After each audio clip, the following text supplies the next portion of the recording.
Averil, you've traveled the world in your life with your work with Icarus, and so where is home for you? Where do you find your home, your family?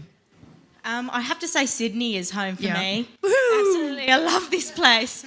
And I like the Opera House and just this harbour and all the families I've created in Sydney. So my biological family, which I've had since I was in the womb with my twin sister. So how do you know she was actually sitting on you? Well, apparently do you have an that X-ray? showed up in scans. Did it show up on I'm scans? Remarkably smaller than her as well, so I never caught up. So I tried on stilts and that was my way forward. And then I got to travel the world, which was amazing.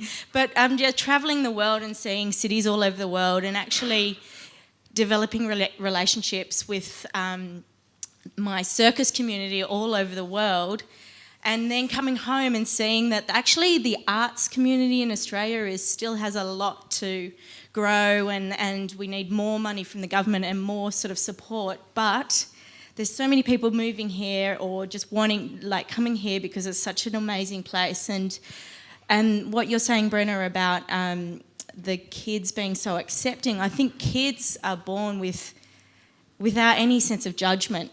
And so, you know, my nephew, and actually when I was a kid, my mum in the city who moved from the country, she moved to the city and she sort of, my mum and dad divorced when I was young, and then she sort of found her wild side and worked in the city, and she used to have these great parties like the Valentine's Day Massacre Party, and she had...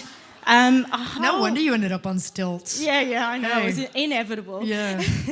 And she had a whole range of people there. And so my sister and I really grew up understanding that, you know, gay, straight, whatever, was just whoever you chose as your friend was your friend. And my mum's best friend was this really hysterical gay man who looked after a antique store in the Blue Mountains, as you did back then, and he used to take us ice skating, and for us it was just so super fun. And so, I mean, admittedly we lived in Newtown and I still live in Newtown. But you have been all over the world. But I have been all over the world, and also with working in my circus community and also working with Starlight Children's Foundation.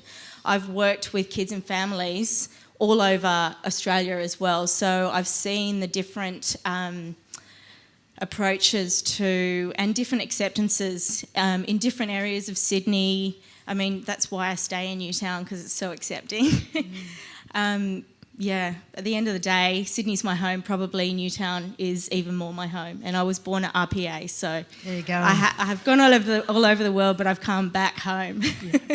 And home's a pretty good place. And your work with Starlight, with Captain Starlight, what exactly do you do with that? The idea is that we provide entertainment and brighten the lives of seriously ill children who are in hospital or at home, so through a range of different programs. And the program I'm involved in is the Captain Starlight program. And so I started as Captain Starlight, and we're all dressed in purple and yellow, so wear it purple. We would just travel out to the hospitals and take our kit of kids' entertainment stuff like balloons, magic, face painting, and go to the kids' bedsides and entertain them and give them that moment where they can just be a kid again. So in that time, I've seen so many different families, you know, families with like lots and lots of kids, or one mum that has adopted an amazing child who came from Sri Lanka, and she's adopted this child who's always in a wheelchair, and all these different levels of illness, disability and disorder, which when these people come together in a hospital, it sort of becomes another different family. And the room that I manage is the Starlight Express room in the Children's Hospital at Westmead, and we become the family of these kids who spend like anywhere between 3 weeks to live in the hospital actually up until the age when they're 18 and they have to move to the adults hospital. So it's amazing because you meet the kids, you meet their siblings, you meet their uncles, their aunties, you meet their friends. When their friends come to visit them, they bring their friends to the Starlight Room so they can hang out and show them what's cool. And there's even like teenage girl kind of cat fights that go on. So it sort of becomes the schoolyard for some of these kids that don't have a school situation because they're spending all their time in hospital. But it's amazing to provide that space for them to be a family and to be recognised as kids, but not the cancer kid or the kid that has cerebral palsy, but just Michelle who loves Justin Bieber or something like that, and they love Justin Bieber. And is it maybe just a typical kid? Yeah, a typical kid, yeah. Typical kid.